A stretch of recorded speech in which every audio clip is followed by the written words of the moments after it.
Hey, it's Joe and welcome back to Humanfluence. Let's dive into a journey, an ancient myth not meant to be read but remembered because it speaks not only of gods, but of us. The sacred fall and the ascent beyond, a living allegory of Isis, Osiris, Horus, and Set. In the beginning, before time carved its name into stone, the earth knew harmony. Osiris ruled the land, not with a sword, but with a scepter of truth. He taught men how to live in rhythm with nature, how to listen to the stars, how to walk in Ma'at, balance. Wherever he stepped, life bloomed. And beside him stood Isis, not just a queen, but the sacred feminine incarnate. Wisdom, intuition, and unseen breath behind every heartbeat. Together they were divine union, spirit and soul, king and queen of the ordered world. But in every light-cast world, a shadow waits. Set, brother of Osiris, ruled the red lands, chaos, desert, disorder. Not because he was evil, but because he was forgotten.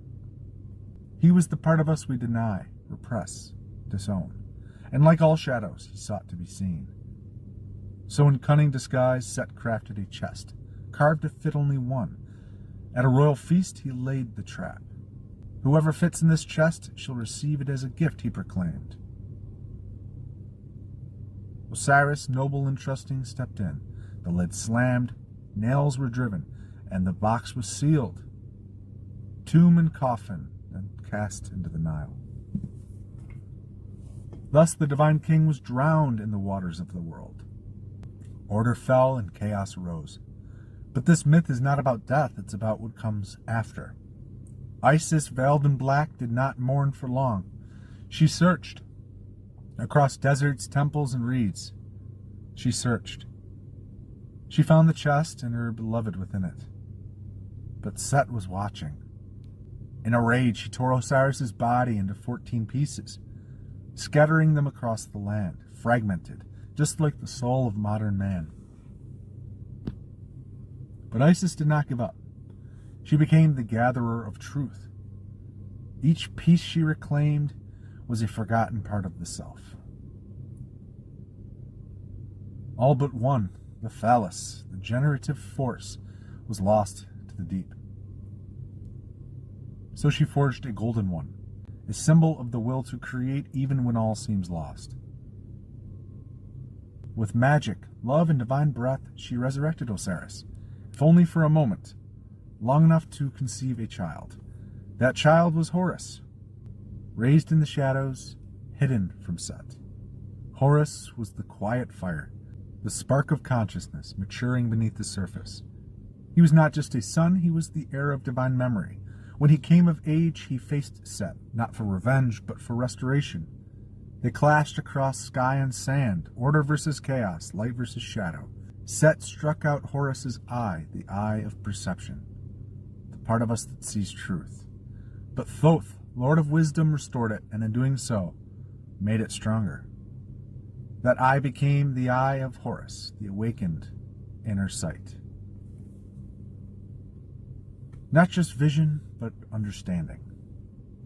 And in the end, Horus triumphed. But he did not destroy Set, he balanced him, because the truth is chaos has its place. Without tension, there is no growth. Without darkness, no recognition of the light. Osiris, now reborn in spirit, descended to rule the underworld. Not as punishment, but as the guardian of the mysteries. The king who watches over the soul's return.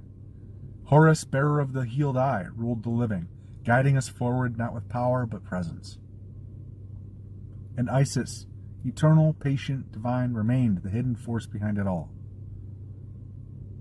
She is in your breath when you choose truth. She is the whisper in your silence, the weaver of destinies yet remembered.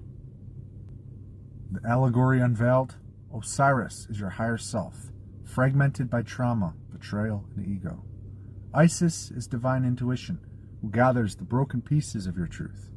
Set is not the enemy, he is the test, the shadow, the friction that awakens. Horus is your awakening, the consciousness reborn from pain. And the eye of Horus is your third eye, restored through healing and wisdom. And the real resurrection is remembering who you were before the world told you who to be. So when you hear this myth, don't think of gods far away. Think of your own life, your losses, your resurrection, your search for wholeness. Because buried deep in you is a divine Osiris waiting to rise, and an Isis waiting to remember, and a Horus preparing to reclaim the throne. Humanfluence out.